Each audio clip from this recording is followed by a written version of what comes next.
Olá pessoal, boa noite. Eu sou Luan Gomes, sou economista, sou mestre em economia e eu estou aqui na Folha em Foco no meu quadro Mundo Político de segunda a sexta, das 19 às 20 horas. E hoje, vocês estão vendo aqui, tá de dia, né? Ué, aconteceu alguma coisa? Você tá morando do outro lado do mundo agora? Não, é porque essa live não está ao vivo. Estamos gravando as lives de hoje, de quinta e de sexta, e ela está aqui como estreia. Então vocês estão vendo como se fosse uma live ao vivo, mas é gravado, porque a gente está em recesso natalino. Então a gente está gravando as notícias para postar de noite aqui. Vamos ter as lives, só não será ao vivo, e a partir de segunda tudo volta ao normal, beleza? Mas teremos aqui, não vai faltar conteúdo para vocês e também não vai faltar cortes para vocês das nossas lives, certo? Então vamos seguir aqui. Só não vai ter aquela troca interessante que a gente sempre tem de vocês mandando mensagem e a gente interagindo, né? Mas vocês podem sim ir conversando aí na live e depois interagir lá nos cortes também, beleza? Vamos começar com a primeira de hoje, que é o seguinte, gente. Saiu uma nova pesquisa das eleições e a gente mostra, sem surpresa nenhuma, até o momento, que o nosso queridão Luiz Inácio, ele lidera, deixa eu aumentar aqui, opa, foi demais. O nosso Luiz Inácio, ele lidera todos os cenários possíveis em 2026, né? É a pesquisa do Instituto Opinião. Segundo dados do Instituto Opinião, o candidato petista ganha contra Flávio Bolsonaro, Tarcísio de Freitas e Michele Bolsonaro. A gente vê aí que o tempo está passando, mas o Lula continua em primeiro nas pesquisas, certo? Aí tivemos aí Flávio Bolsonaro, Tarcísio, Ratinho Júnior, Ronaldo Caiado, Zema, etc. E Michele, também botaram Michele, estão testando a Michele para ver se ela é uma opção viável ou não para as próximas eleições. E a gente vê aqui, ó, que a intenção de voto no Lula, ela oscila de 39,8% para 42,4%, né? A aceitação é mais cautelosa se comparada ao levantamento realizado pela Quest, né? Que é a Quest de dezembro, ela mostra uma intenção maior. Aí aqui a gente vê os cenários, eu vou aumentar aqui para ficar mais visível. E nós vemos aqui o cenário 1, cenário 2, cenário 3, cenário 1. O Lula com 40%, aí aqui vai variando dependendo de quem entra, né? Quando o cenário 1 inclui Flávio e não inclui Tarcísio nem Eduardo Leite, né? Aqui tem as coisas aqui. O Flávio ficaria com metade das intenções de voto do Lula. Não faz sentido falar assim, né? O Lula ficaria com 40 e Flávio ficaria com 20. Aí o pessoal aqui chega aqui embaixo. Dessa vez não botaram o cara lá que é o dono lá do MBL, né? Esqueci o nome daquele cara. Quando a gente coloca Michele Bolsonaro, olha só, tá? Olha só. No cenário em que Michele Bolsonaro aparece, a Michele tem mais intenção de voto do que o Flávio. Olha só o potencial que a Michele tem nessa pesquisa, né? E o Bolsonaro, obviamente, ele não bota a mulher porque ele quer o puro sangue. Apesar da esposa ser esposa, ela não é, vamos dizer assim, oficialmente um Bolsonaro, né? Apesar de ter o nome, esse machismo que o pessoal vê aí, ele não considera a Michele da família, né? Considera uma agregada aí não vai aceitar que a esposa dele concorra, pelo menos no momento em que a gente fala aqui nessa live, nesse corte. A gente imagina que não, mas tudo pode acontecer, né? Quando passa no cenário 3, incluindo o Eduardo Leite, né, por algum motivo, o Flávio Bolsonaro, ele consegue um pouquinho de nada a mais aqui e fica em 21,6, né? E quando inclui o Tarcísio de Freitas, o Tarcísio ele perde bem mais votos comparado ao Flávio, e o Lula sobe, né? Fica com 42. Ou seja, obviamente, o que é que a gente tem aqui em mãos para dizer para vocês? Que o melhor cenário, sem dúvida, seria Tarcísio concorrer. Ah, Luan, você está dizendo que o Lula poderia perder para Michele ou para o Flávio? Não, é que o Tarcísio ele apresenta um menor risco, e aí tiraria o Tarcísio da jogada de São Paulo, cara.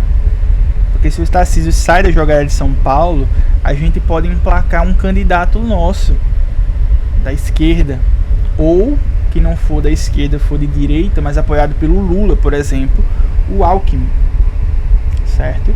Aí a gente teria que ver aí qual vai ser a jogada do Tarcísio para 2026. A gente não sabe ainda o que o Tarcísio vai querer fazer, né?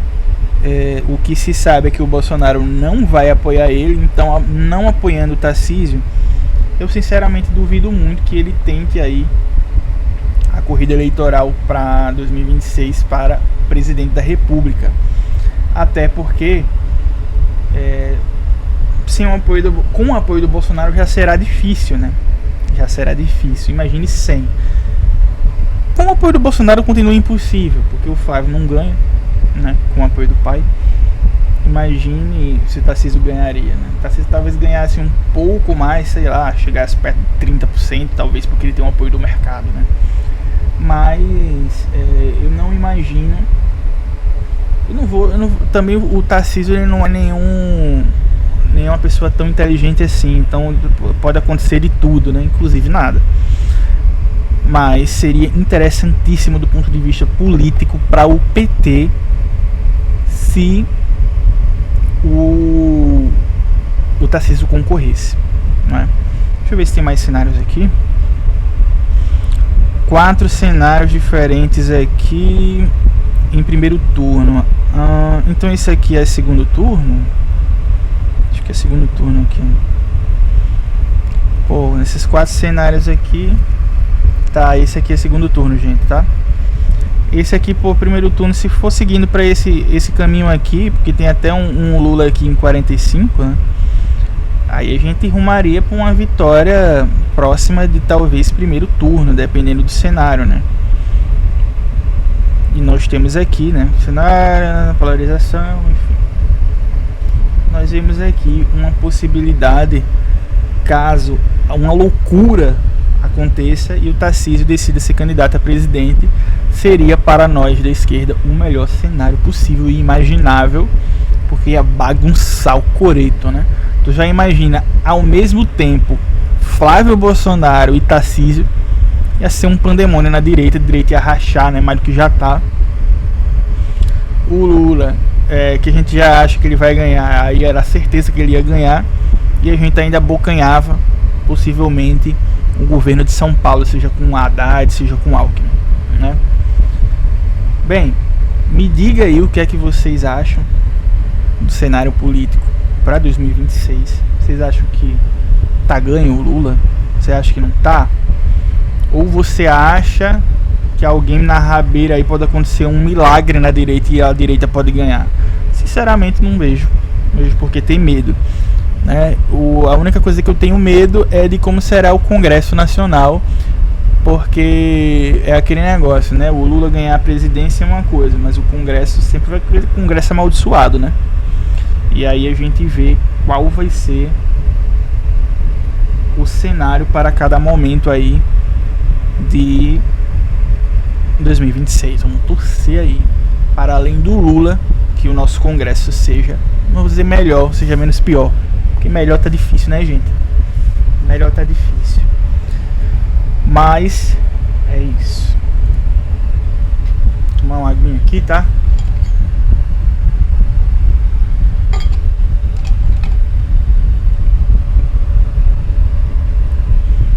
Vamos lá.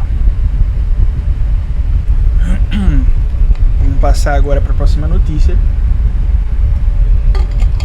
Se você caiu na live agora e tá estranhando que tá de dia aqui onde eu tô, saiba que eu falei nisso na live, tô repetindo agora, não estou ao vivo.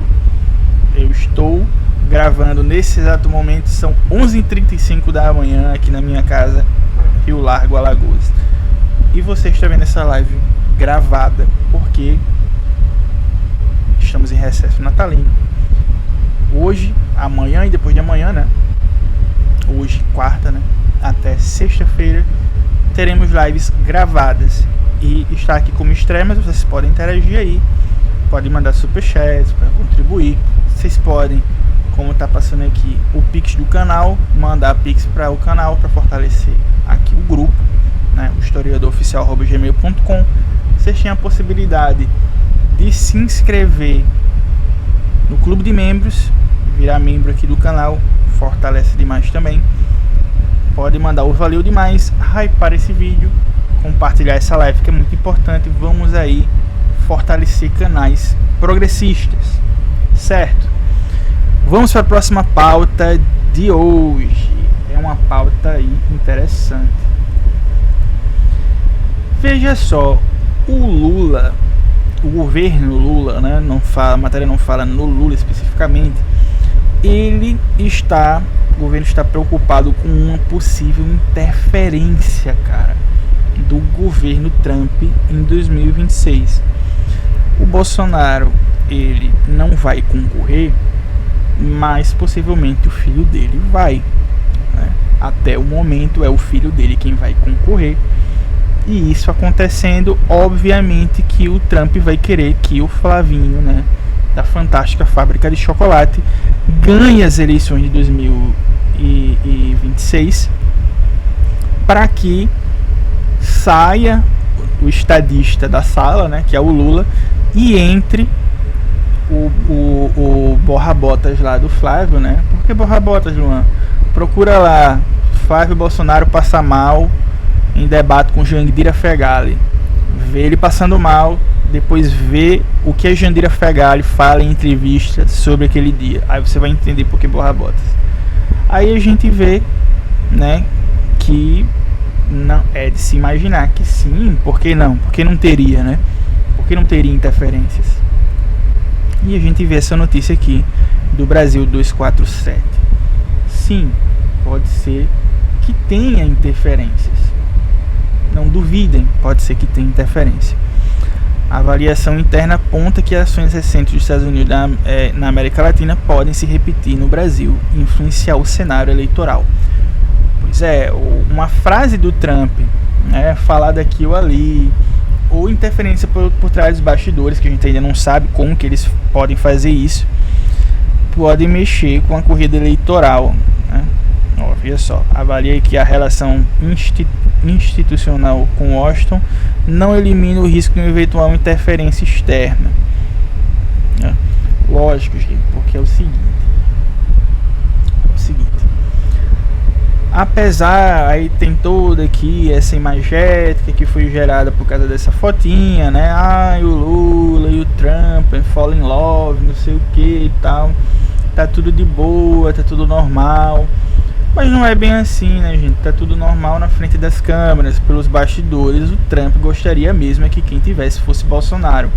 Luan, mas ele queria porque o Bolsonaro é um bom presidente? Óbvio que não, né? Porque o Bolsonaro é um cara que é um entreguista, e o Bolsonaro seria aquele tipo de presidente que o Brasil abriria as pernas para os Estados Unidos e para qualquer potência imperialista, para chegar aqui e fazer daqui uma colônia, né, para extrair tudo que puder daqui.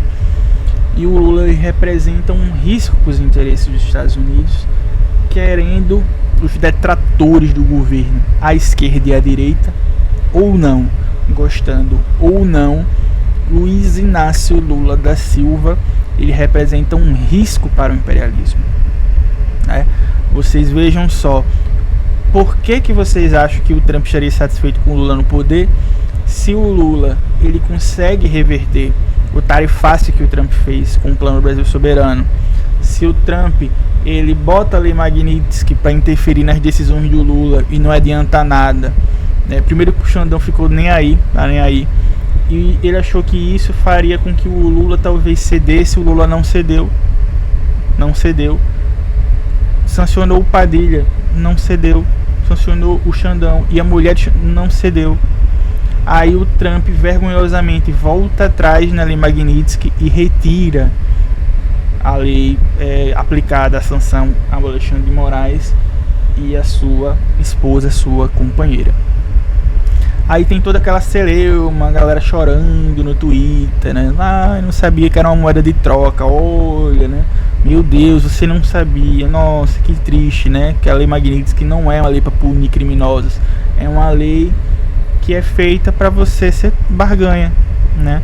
Aí o Lula foi lá e disse, não, vamos conversar, sentou, aí tem essa imagem aqui, o Trump rindo e tal, não sei o que, e os minerais críticos, hein, vamos fazer aí. Aí o Lula, tá, tudo bem, mas assim, a gente pode negociar, mas vocês não vão tomar da gente, vai ser uma venda e a gente vai negociar de forma mais favorável, a gente tira um pouquinho aqui da China e negocia mais com vocês, pode ser assim, ok, vai lá, né? E vai lá. E aí o Lula foi revertendo tudo isso. Tudo bem. Aí, mas o Trump, no fim das contas, ele conseguiu negociar com o Lula, tá? Mas ele conseguiu negociar com o Lula, mas ele saiu perdendo, ele saiu enfraquecido. Saiu no The New York Times, né? O Lula dizendo que o Lula ganhou, saiu o Lula na capa da Time, sai isso, sai aquilo, e o Trump sai envergonhado.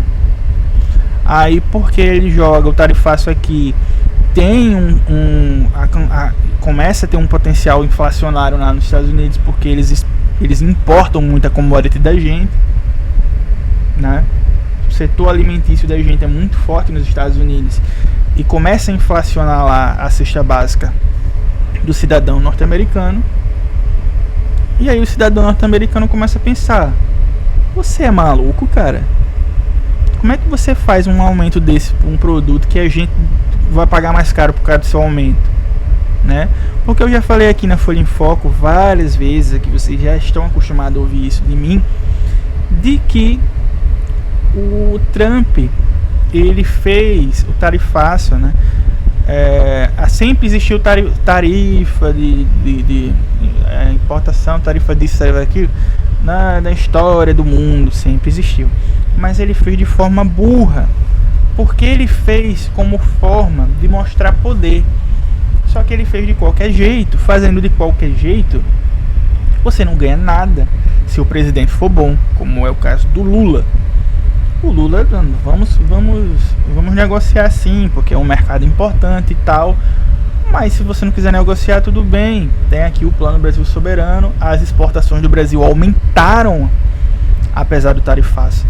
O Brasil pegou parte dos produtos que iam para os Estados Unidos e direcionou para a China, direcionou para a própria América Latina, direcionou para a Europa.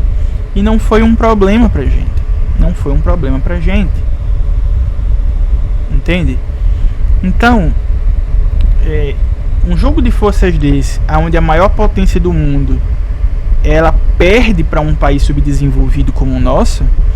E olha que eu não estou dizendo subdesenvolvido para querer chapiscar o Brasil, para dizer que o Brasil não presta, não. É porque a realidade, nós somos subdesenvolvidos. Nós somos subdesenvolvidos. Nós somos uma economia gigantesca, mas somos subdesenvolvidos. Aí, olha assim, aí, porra, o cara saiu humilhado para um país dito terceiro mundo, né? Saiu humilhado. E o Lula saiu fortalecido, grandão, sem medo, cara. O Lula sai fortalecido e isso vai impactar positivamente, inclusive nas eleições. nas eleições, né? O pessoal costuma dizer aí, presentão do Trump de Natal. Foi burro. Não foi, eu não gosto de usar o termo presente porque fica parecendo que o Lula, ele tem sorte, né? O que é ridículo, vou dizer, o Lula, sorte do Lula. Me poupe, né? Me poupe. O Lula não tem sorte. A sorte do Lula só se você dizer que a sorte do Lula é ele ser um bom presidente, né? Mas isso não é sorte, isso é o cara ser bom. Lula é jogador caro e quanto mais cedo as pessoas perceberem isso, não é nem perceberem, né? É aceitarem, né? Tem que aceitar. O velho é brabo. E tem que aceitar. Não dá pra ficar choramingando. Simplesmente aceitem. Certo? Aceitem. Lula é o melhor presidente que esse país já viu. Dadas todas as circunstâncias, não vejo o que tergiversar aqui. Lula é o maior brasileiro que esse país já viu quando o assunto é política e desenvolvimento. Mas o Getúlio Vargas fez tal coisa, eu sei. Mas o JK, eu sei. Mas dadas as condições, Lula enfrentou coisas que eles não enfrentaram, dificuldades que eles não enfrentaram. Tá? Comente aqui, faça aqui seu comentário, diga o que você achou, dessa matéria. Como que você vê, gente, o cenário político, né, geopolítico em 2026? Vocês acham que vai ter interferência? Vocês têm certeza que vai ter interferência? Eu tenho certeza que vai ter. Seja explícita ou por trás dos bastidores, né? Implícita, né? Tem muita coisa que acontece que a gente não sabe, que a gente não vê. Às vezes tem coisa que só é de conhecimento público trocentos anos depois, né? E a gente vai vendo, né? O cenário. Mas estamos aí, estamos atentos. A Folha em Foco vai trazer aqui para vocês todos os cenários possíveis para 2026. Tudo a gente vai trazer direitinho, passo a passo, porque a gente tem um compromisso aqui com a notícia importante e a notícia de um ponto de vista progressista, certo?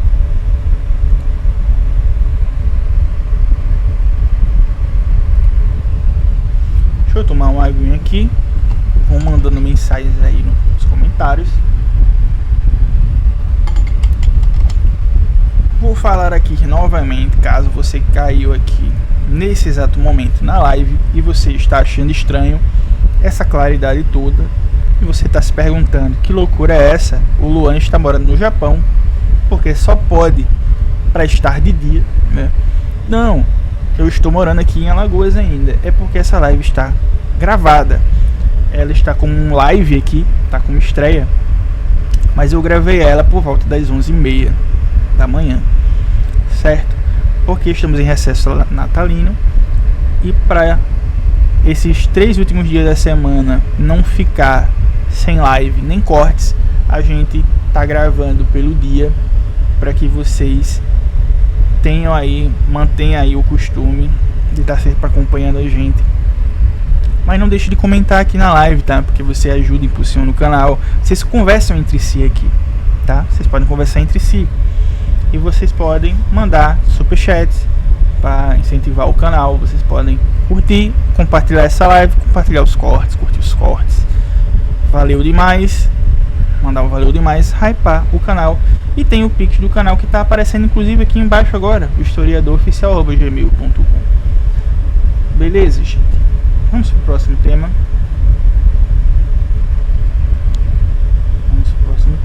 Deixa eu ver aqui. Sem querer eu botei errado aqui. Beleza. Gente, é o seguinte, vocês lembram que eu já falei inúmeras vezes aqui sobre LOA, Lei Orçamentária Anual. LOA, o que é isso? Lei Orçamentária Anual é o orçamento que é aprovado todo ano para o ano seguinte.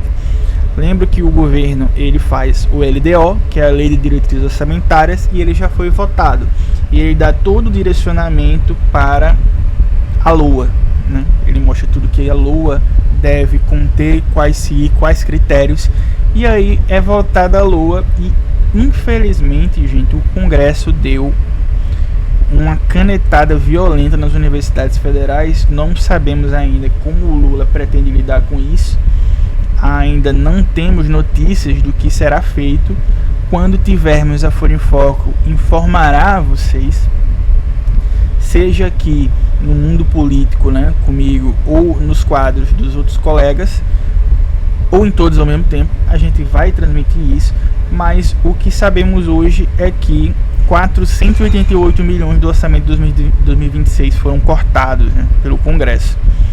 E as universidades, obviamente, reagiram, porque a gente sabe que a situação de hoje já não está muito boa, apesar de a gente sabe que tem a correlação de forças e tal, mas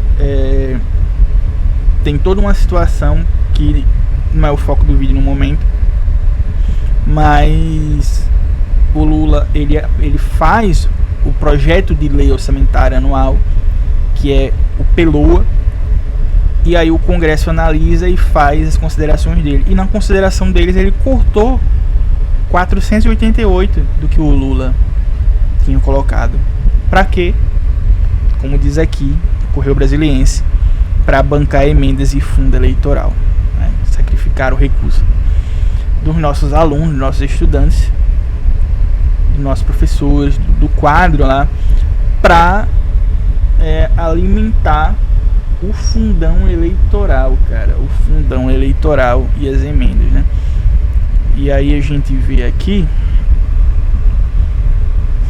como vocês podem ver, que para 2026 o PELOA, que foi enviado pelo governo federal, ele tinha 6,89 bilhões de reais, e com o corte do Congresso caiu para 6,43 bilhões, né, que em comparação nominal com 2025 foi cerca de 400 milhões, né, sem considerar o efeito da inflação.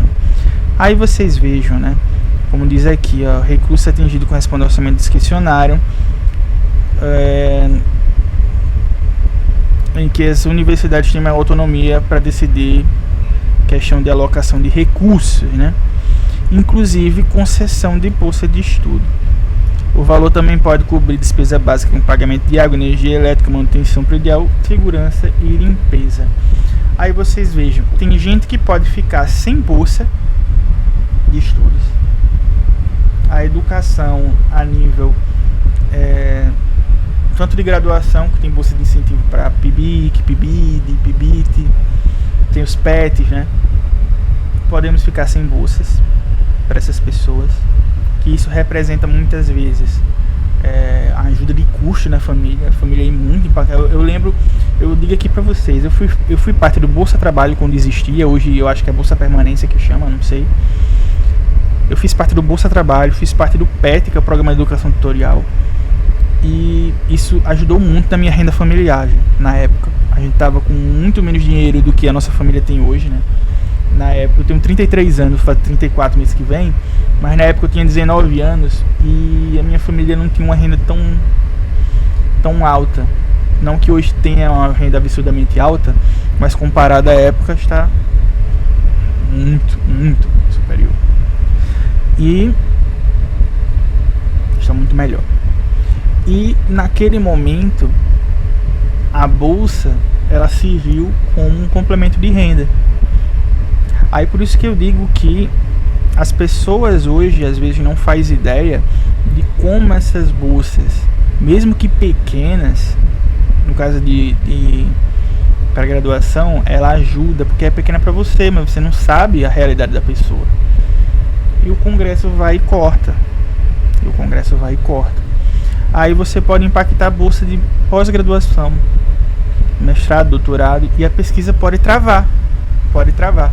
Vocês não imaginam o quão prejudicial é isso para a pesquisa, né, brasileira. Lembrando que a pesquisa hoje a maior parte da pesquisa, bota aí mais de 90% aí. Não sei o número aí oficial, mas chuto que seja mais de 90% da pesquisa do país, ela basicamente é de universidades públicas, tá? Federais e estaduais. Só que aí o orçamento aí é federal, né? As estaduais, obviamente, são os estados. E a pesquisa fica prejudicada, porque o Congresso quer cortar as bolsas de estudo, né? E aí? Como é que fica? Aí como é que fica agora se alguma universidade, porque algumas situações podem estar piores do que as outras, como é que fica se algumas universidades elas tiverem que fechar temporariamente porque não vão conseguir pagar as necessidades básicas, né, como água e energia, manutenção dos prédios, né, limpeza, os banheiros, né, pagar a segurança administrativa da faculdade, das universidades. Como é que fica? Tudo isso pro cara ter o fundão eleitoral e para ter as emendas, né, que, né, muito sabiamente eles botaram lá na lua, que tem que pagar 65% até o meio do ano. Malandragem, né? 65% até o meio do ano, para que, né, o pessoal faça lá a pracinha, troque lá a luz do poste, né? Que o pessoal pinte lá o muro da escola, diz, ó, eu fui o deputado tal, fui o vereador tal, né? É para isso que eles querem. É para isso que eles querem. E aí? Para fazer esse tipo de coisa, as nossas universidades vão ser sacrificadas.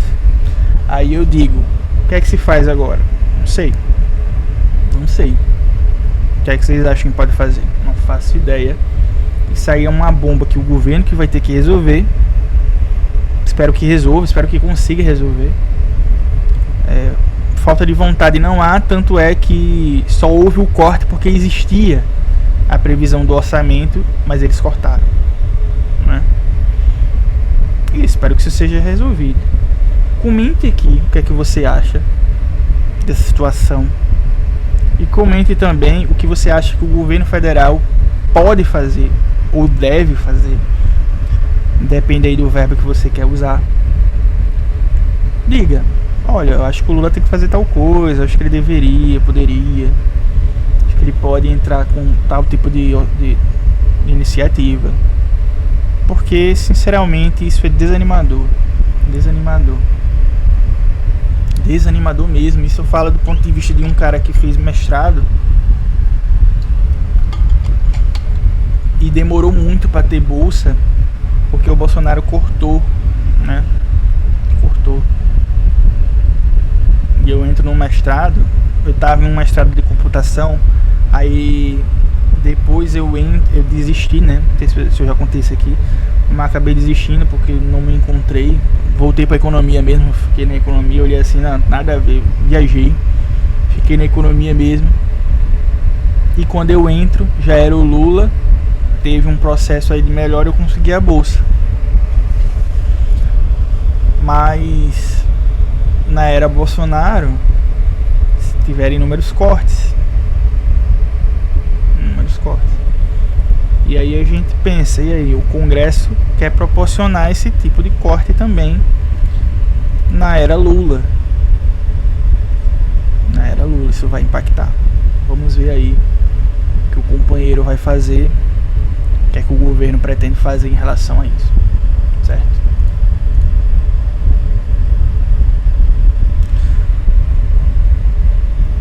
Tem outra questão, gente, importante. Não é tão importante não, mas é pra gente só ver aí, a gente falar aí, aconteceu isso aqui e tal.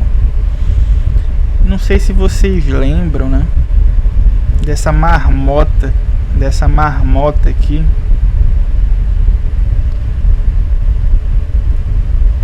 Do Pedro Bial. Teve essa marmota aqui do Pedro Bial que em 2021 ele estava lá e disse que falou que só entrevistaria o Lula se fosse com um polígrafo.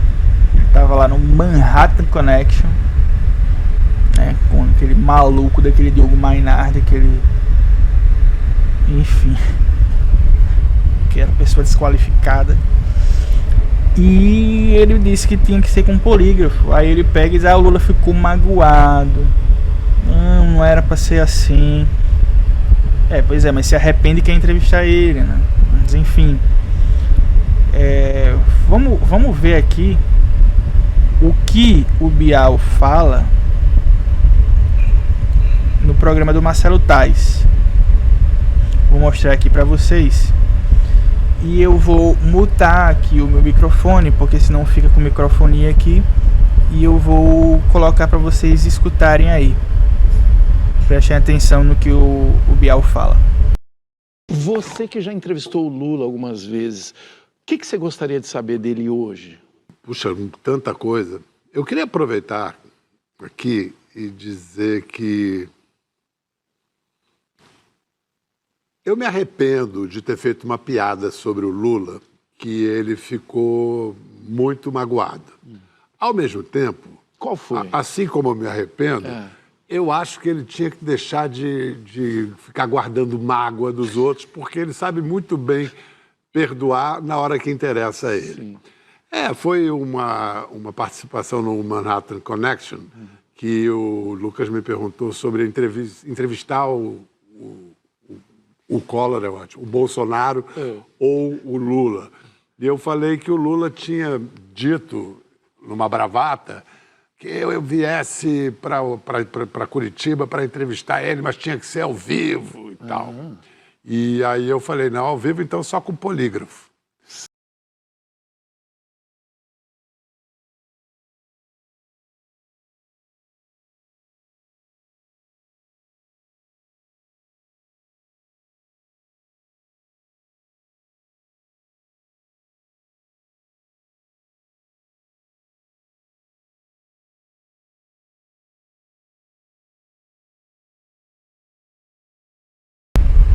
Eu falando aqui sem o microfone ligado. Aí ele fala, né, que foi cancelado umas 30 vezes, sei lá o que. Mas a gente tem que lembrar que o Pedro Bial é o cara, né, que faz acenos ao bolsonarismo e tal, né, lá na época do governo Bolsonaro.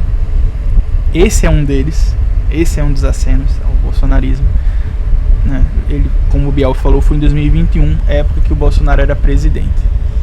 Aí tem coisas que o pessoal fica fazendo beicinho, fica fazendo birra com o Bolsonaro. Aí hoje o Bial paga de eu nunca fiz isso, tá. O bolsonarismo passou, né? Assim, né? Lembremos que o Bial é aquele cara que quando vai começa o programa dele, que ele tem hoje, que agora eu esqueci, o programa do Bial, ele leva o Olavo de Carvalho, falecido Olavo de Carvalho, e ele trata ele como uma sumidade. Eu vou até ver, não sei se eu acho aqui, cara, pra vocês verem, que ele trata o Olavo de Carvalho como se o Olavo de Carvalho fosse o suprassumo da sabedoria e tal. E vocês veem que essa pessoa ainda quer ficar falando: o Lula ficou magoado e tal, sendo que ele tem um histórico, o Bial, de fazer esse tipo de coisa, e você não tem como depois ficar dizendo: não, mas eu tenho o meu direito. Você tem o seu direito, mas você, enquanto jornalista, se você quer se mostrar isento e fala uma coisa dessa, de isento você não tem nada, né? É muito mais interessante você fazer como nós aqui da Folha em Foco fazemos. Olha, nós temos um lado e o nosso lado é esse. Nosso lado é esse. Aqui a gente não esconde o que a gente pensa.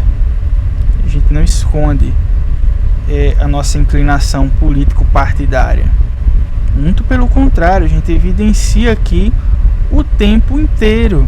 Mas o Bial não. O Bial, ele ficou durante muito tempo com esse negócio. E quando chega no governo Bolsonaro, ele começa a se mostrar, a falar o que ele pensa. Aí, olha aqui, achei. Tinha conhecido 8. Achei.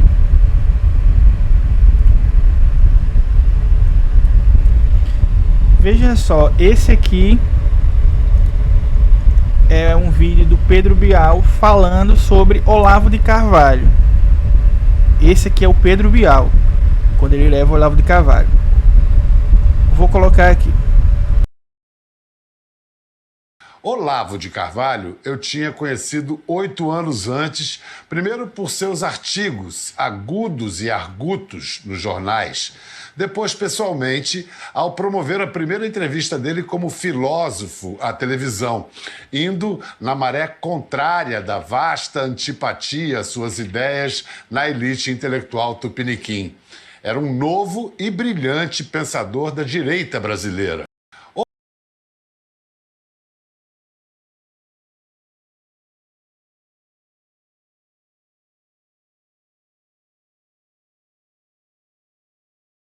Lá vai eu falar de novo sem o microfone. Aí eu tava dizendo, e aí? Um novo e brilhante pensador da direita brasileira, e ainda o trata como um grande filósofo e tal. Aí veja só, um cara que fala isso aqui, aí depois, né, faz todo tipo de acenos ao bolsonarismo, como falar que o Lula é um mentiroso, né? História do polígrafo. Diz que o Olavo de Carvalho é um brilhante pensador da direita, né? Aí fica chateado, não, porque o Lula ficou magoado, foi só uma piada. Foi só uma piada, né? Claro, porque o Pedro Bial, ele não é bolsonarista, ele não, que é isso, não é olavista e tal. Jamais, né? Mas cada um que siga aquilo que acha melhor, não é mesmo? Cada um que siga aquilo que acha melhor. Só que nós não somos obrigados a acreditar nesse arrependimento, né? Talvez ele se arrependa não de ter feito a piada, mas do sentido de, pô, eu não me arrependo do que eu disse, eu me arrependo de ter dito. Faz sentido? De não se arrepende de pensar aquilo, melhor dizendo. Não se arrepende de pensar aquilo, se arrepende de ter dito aquilo. Pensar é uma coisa, dizer é outra. E ele fala sem contar que ia ter uma virada e o Bolsonaro um dia ia sair. Ninguém imaginava que Lula ia voltar, ele muito menos, né? E ele estava se sentindo, estava todo se querendo lá na época com o Bolsonaro no poder, né? Mas é isso, fala aí, ó. Coloca aí nos comentários o que é que você acha. O que é que você acha dessa frase do Bial? Ele que fala, Lula se magoou, ao mesmo tempo é o cara que fala que Olavo de Carvalho é um dos maiores pensadores da direita. E aí, Pedro Bial tem perdão? Luana, deixa disso, bichinho do Bial. E aí, deixa disso? Diga aí nos comentários o que é que vocês pensam. Vamos debater aí sobre isso. Responda aí, né? O que é que você acha? O que é que o Olavo de Carvalho diria disso? E vamos seguir. Deixa eu tomar uma água aqui.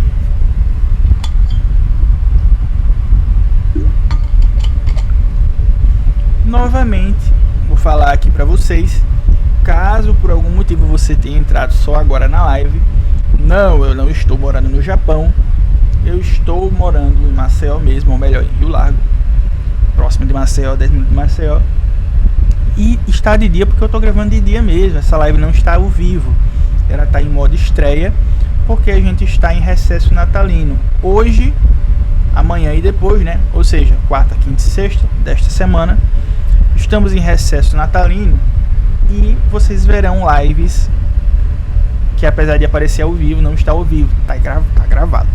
Mas vocês interajam aqui nos comentários, por favor.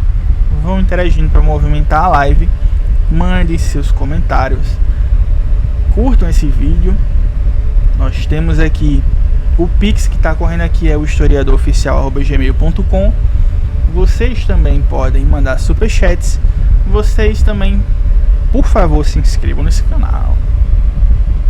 Esse canal está crescendo, está chegando mais gente. Vocês precisam ajudar aqui, gente. Manda aí pro vizinho, pra tia, pra irmã, pro papagaio, pro periquito, pro gato, pro louro. Mande pra todo mundo e diga: olha, a Folha em Foco tá crescendo, vai virar um dos maiores jornais progressistas desse país. Vamos ajudar, gente. Vamos ajudar. Curtir e se inscrever é de graça. Ah, Luan, eu não posso ajudar financeiramente. Não tem problema, você pode ajudar curtindo e se inscrevendo. Pode ajudar comentando. Você não sabe o quanto o comentário ajuda, cara. Você pode ajudar compartilhando a live, compartilhando os cortes, certo? Vou tomar uma água para partir pro próximo vídeo, não, pro próximo tema, o último tema da live.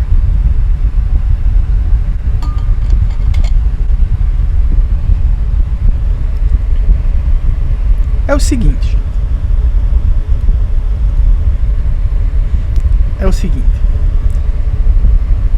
Tem aí, na última live me perguntaram, na penúltima também, eu já falei nisso na minha própria live do meu canal, já falei isso. Vou gravar vídeo no meu canal também depois, especificamente sobre isso. E vou falar já me perguntaram na live do Folha em Foco, e eu vou falar de novo aqui sobre esse tema. E aí? E a crise, hein? E a crise? A galera assim, né? Sei não, hein? A bolha da IA, hein? E a bolha da IA, hein? Vai estourar, hein? Meu Deus, hein? Veja só. Ah, Luan, mas existem indícios. Ah, indícios tem o tempo todo, né? Indícios tem o tempo todo. E o pessoal tem aqui a cotação do ouro que supera $4.500, com expectativa de corte de juros de novo dos Estados Unidos e tensão geopolítica. Aí tá aqui, olha, a platina, ela atingiu a maior cotação desde 2008. Aí, meu amigo, 2008 é o ano da crise, né, do subprime. Aí que a galera eita, vai quebrar aí agora, fica empolvorosa, né? A galera pensa, ferrou, já era. Vai quebrar, não tem pra onde, não tem como. Vamos lá. Luan, o que é que tem a ver subir cotação de ouro, subir cotação de platina, de cobre, de prata, de sei lá o que mais lá, de metal precioso? É o seguinte, geralmente quando há algumas instabilidades no mundo, relação financeira e tal, fiscal, o pessoal começa a se proteger em metais preciosos, né? Porque o metal precioso, ele geralmente tem um valor e fica nele. Ele só fica mais caro porque tem mais gente comprando, mas é mais seguro, né? Vamos dizer assim. Quando o pessoal pensa nesse tipo de coisa, aí a cotação obviamente aumenta. Aí o que acontece? Mas por que está acontecendo isso? Inúmeras coisas. De novo aí, uma perspectiva de corte de juros. Se o corte de juros já aconteceu um recente de 0,25%, né? E se acontecer de novo, aí mais gente vai perder dinheiro, porque quando os Estados Unidos ele corta juros, os juros impactam o mundo todo, né? Os juros impactam o mundo todo e as pessoas começam a reimaginar as suas políticas monetárias dentro dos seus países. Inclusive a política monetária dos países emergentes como o nosso, ela é impactada, a Selic pode diminuir, porque eu já falei aqui, né, na Folha em Foco, quando há um corte nos Estados Unidos na taxa de juros, o pessoal começa a receber menos dos dividendos lá dos títulos públicos. Aí o que é que acontece? Há uma migração, né, dos títulos de lá para os daqui. Daqui que eu digo do mercado sul global, né? Aí pensando nos países, aí você não pensa muito na China não, porque a China é meio uma exceção, né? Mas aí pense aqui, sul global, Argentina, Brasil, Peru, tal, América Latina inteira, país da África, tal, países que tem historicamente uma taxa de juros elevada para atrair capital estrangeiro também. E nós somos esse caso, né? Luan, mas por que isso acontece? Bem, exatamente por isso. Se fosse ao contrário, seria o movimento inverso. Se os Estados Unidos aumentam os juros, a tendência era que saísse dólar daqui e fosse para lá, né? E aí a gente teria um problema, dependendo da quantidade de dólar que saísse, um problema cambial, e isso é um incentivo para subir juros. Mas quando o dólar americano está no processo inverso, vindo para cá, por causa do corte de lá de juros lá, é um incentivo para a gente cortar juros aqui, né? Tanto é que se há uma expectativa de que no longo prazo, né? Longo prazo, talvez um ano e meio, 2, esse seja um dos pontos principais para que o Banco Central venha decidir a cortar juros. Cortar juros já vai cortar, como a gente já vem conversando aqui, mas cortar mais do que esperado, talvez, certo? Talvez cortar mais do que esperado. Mas sobre essa questão de crise, gente, vou repetir. Crise, vai acontecer crise no mundo todo? Vai. Mas vai ser agora? Não sei, gente. Ninguém aqui é evidente, gente. Ah, mas existem tal indicações, indicativos, sei lá. Bicho, se você for procurar pelo em ovo, você vai achar todo ano pelo em ovo. Todo ano. Aí o pessoal fala, né? Mas porque o Kobori falou. Beleza, eu já mostrei aqui na Folha em Foco, né? Que o Kobori fala isso desde sei lá quantos mil anos atrás, né? Tem vídeo dele 6 anos atrás falando de crise. E eu não tô falando isso pra chapiscar o cara, dizer que o cara, sei o que. Não, um cara inteligentíssimo. Mas a gente tem que levar em consideração o mercado da atenção aqui no YouTube, tá? A gente tem que levar em consideração o mercado da atenção aqui no YouTube. E pra dizer que, Luan, você tá falando isso, não sei o que, pipipi, popopó. Não, gente. Deixa eu mostrar aqui pra vocês. Eu me aproveitei disso também. Mercado da atenção. Só que aí eu expliquei como eu tô explicando pra vocês. Eu não falo que vai quebrar, não. Entendeu? Eu não falo que vai quebrar. Por exemplo, meu vídeo aqui, ó. Aqui, a bolha da IA vai estourar. Aí aqui são 3 títulos que a gente pode escolher, né? Aí tem um que é, nós temos a maior crise da história. É verdade, não sei o que. Que é aqui o meu canal para quem quiser seguir, que é Luan Gomes. Aí tem essa imagem aqui, né?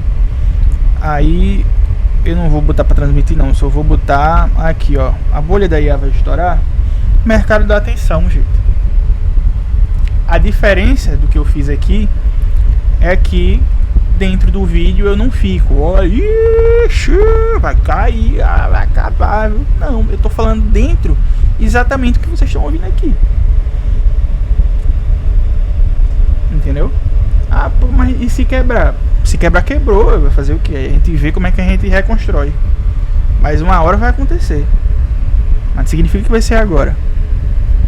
Aí o cara ficar, obviamente, você vê o Kobori, acho que foi uns 15 vídeos esse ano de crise da história, não sei o que, economia da atenção. Eu não tô dizendo que ele tá errado, não. Só tô comentando o que ele fez. Aí você vê outros influenciadores, outros economistas. Ele não é economista, né? Mas outras pessoas que falam de finanças e economia. Tem muita gente que faz a mesma coisa. Vai olhar crise e bota o nome fulaninho de tal. Tem trocentos vídeos. Todo ano. Vai ter crise, vai ter crise, vai ter crise, vai ter crise. É agora, é agora, é agora. É o mercado da atenção. Aí assim, eu fiz esse vídeo que eu mostrei pra vocês. É a crise maior que eu vejo que eu não afirmo, né? Mas só isso é um gatilho pro cara olhar e conferir. Aí é um bait, né? É um bait. Aí o cara, pô, tem crise? Aí o cara entra.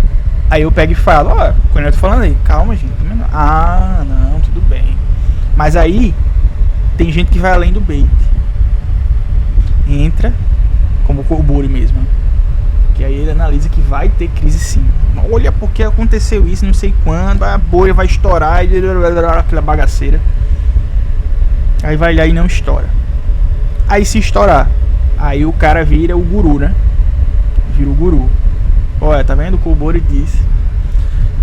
Vamos supor que quebrasse ano que vem. Ó, o Cobori ficou o ano todinho dizendo, cara, pô, uma hora certa, né? Mas veja só, se isso acontecer daqui a 10 anos, nesses 10 anos que vai se seguir, o Cobori e outras pessoas vão continuar dizendo que vai quebrar, que vai estourar ou a bolha do AI ou qualquer outra bolha. E daqui a 10 anos, quando estourar qualquer tipo de bolha, aí o Cobori vai dizer, eu falo isso há 10 anos. Uma hora vai acertar, né? Se eu ficar todo dia dizendo que vai chover, hein? Ó, vai chover. Uma hora vai chover. Ó, eu não falei? É a economia da atenção. O problema é você ficar dizendo que vai acontecer mesmo, né? Fica criando esse pânico. Não curto, não. Não sou contra botar thumb chamativa. Até porque vivemos disso. Eu ainda não, né? Eu ainda não vivo disso não, mas quero viver, né? Eu quero viver. Aí você vê o meu canal, pra dizer que eu não tô mentindo, eu boto também. Deixa eu ver se dá pra... Aqui, ó. Olha a minha thumb. A crise começou. Thumb completamente chamativa. 2008 aqui para sinalizar a crise de 2008. 2026 para dizer, ih, será? A crise começou? Será? Ih, rapaz. Aí o cara entra e tá eu falando o que eu tô falando aqui. Gente, calma. Também não é assim e tal. Mas eu não falo, é agora. Foi tudo. Não, pô. Pessoal, isso eu acho um erro. Isso aqui eu não acho um erro, não. Acho de boa. Eu acho de boa. Tem que botar umas coisas chamativas mesmo, porque senão o pessoal não clica. Tem que botar umas coisas chamativas pro pessoal clicar. Mas quando tá dentro, aí você fazer celebro, aí por favor, né? Por favor. Mas vai ver, o Cobori acredita mesmo nisso, né? Tá aí há 6 anos acreditando que todo ano vai quebrar, não sei. Aí ele acredita. E outras pessoas aí, não sei. Não tô aqui querendo julgar ninguém. Tô falando o que eu penso e o que eu acredito. Talon, e o que é que você acredita? Que vai ter crise? Eu acredito que pode ter crise. Um dia terá, mas a gente não sabe, que ninguém é evidente. Eu sou muito daquela música do Dorival Dantas, né? Amanhã pode acontecer tudo, inclusive nada. Se aveste não. Pois é, galera. Pois é, essa foi a live de hoje. Eu espero que vocês tenham gostado. Lembrando, essa não foi uma live ao vivo. Estamos em recesso natalino. Hoje, amanhã e depois de amanhã, né? Ou seja, de quarta a sexta, estamos em recesso natalino. E eu estarei aqui de dia, né? Sempre. Não tô morando no Japão não, tô morando aqui ainda, em Alagoas, Rio Largo. Curta esse vídeo, compartilhe, se inscreva, ative as notificações para saber quando a gente tá aqui na live. O Pix do canal é historiadoroficial@gmail.com e você pode se inscrever, que é de graça. Se inscreve aí, compartilha para alguém que você gosta. E diz, olha que legal esse canal da Folha em Foco. Tem uns caras massa que fala de política, de economia, de trabalho, mercado de trabalho. Fala de um tudo, cara. Vamos divulgar os canais progressistas, gente. Porque ano que vem não vai ser brincadeira não, viu? Se preparem aí que ano que vem é ano político. E a gente vai ter que estar fortalecido, né? Vai ser um cenário caótico. O Lula vai ganhar, mas vai ser muito trabalho. E a gente aqui vai estar aqui para ajudar. Na Folha em Foco, eu no meu canal, o Carlito no dele, o Baraci no dele, o Adriano no dele. Cada um na sua especialidade, cada um da sua forma. E aqui todo mundo junto e misturado com vocês aqui também. Beleza? Uma boa noite para você, apesar de aqui estar de dia. Uma boa noite para você. Até amanhã, às 19 horas, no Mundo Político, aqui na sua Folha em Foco. Valeu, pessoal. Abraço.